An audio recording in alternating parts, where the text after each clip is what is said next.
दादांच्या राष्ट्रवादीकडून झिशान सिद्दीकी यांना उमेदवारी जाहीर करण्यात आली आहे। परिषदेसाठी झिशान सिद्दीकी यांना उमेदवारी जाहीर करण्यात आलेली आहे। मोठी आणि महत्त्वाची घडामोड, उपमुख्यमंत्री सुनेत्रा पवार यांनी मुख्यमंत्र्यांची भेट घेतलेली होती, बैठक झालेली होती। या बैठकीत सुद्धा झिशान सिद्दीकी यांच्या नावासंदर्भात चर्चा करण्यात आलेली होती। अधिक या सगळ्या संदर्भात जाणून घेऊया आपले प्रतिनिधी अक्षय मंकणी यांच्याकडून। अक्षय, काय अधिकचे अपडेट्स आहेत?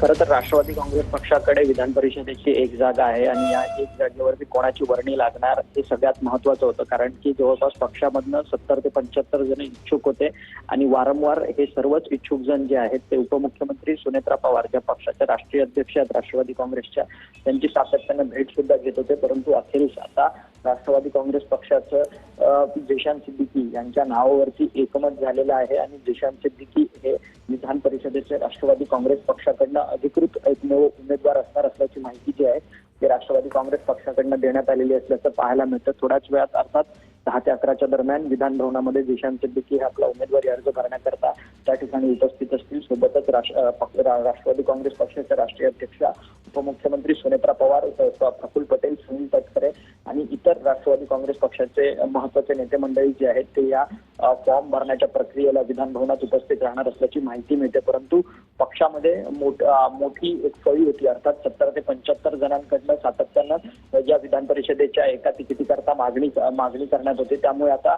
जी नाराजी उफाळून येणार आहे राष्ट्रवादी काँग्रेस पक्षामध्ये, ते पक्षातील नेते कशा पद्धतीने कंट्रोलमध्ये करणार आहेत, पक्षाचं कशा पद्धतीने डॅमेज कंट्रोल करणार आहेत हे देखील पाहणं तितकंच महत्त्वाचं ठरणार आहे। परंतु आता अक्षय, झिशान सिद्दीकी यांना उमेदवारी जाहीर करण्याच्या मागे नेमका काय काय विचार करण्यात आला? म्हणजे अनेक जी नावं समोर आलेली होती, तर काही ठिकाणी जातीय समीकरण साधण्याचा प्रयत्न केला जातो, काही वेळेला विभागवार समतोल साधण्याचा प्रयत्न केला जातो, म्हणजे विशेषतः भाजपकडून तशा प्रकारचे निर्णय घेतले जात असतात। आता राष्ट्रवादीकडे इतके इच्छुक असताना झिशान सिद्दीकी यांना उमेदवारी जाहीर करण्यामागचा नेमका काय विचार केला गेला असावा असं वाटतं? नक्कीच खरं तर झिशान सिद्दीकी यांचं नाव संपूर्ण येण्याच्या संदर्भात एक सहानुभूतीची प्रक्रिया देखील आहे, कारण की गेल्या वर्षीच झिशान सिद्दीकी यांचे वडील आणि राज्याचे माजी मंत्री असलेले बाबा सिद्दीकी यांची हत्या झालेली होती आणि त्या हत्येनंतर खरं तर संपूर्ण सिद्दीकी कुटुंबीय जे आहेत ते एकटं पडलेलं असल्याचं आपल्याला पाहायला मिळालेलं होतं।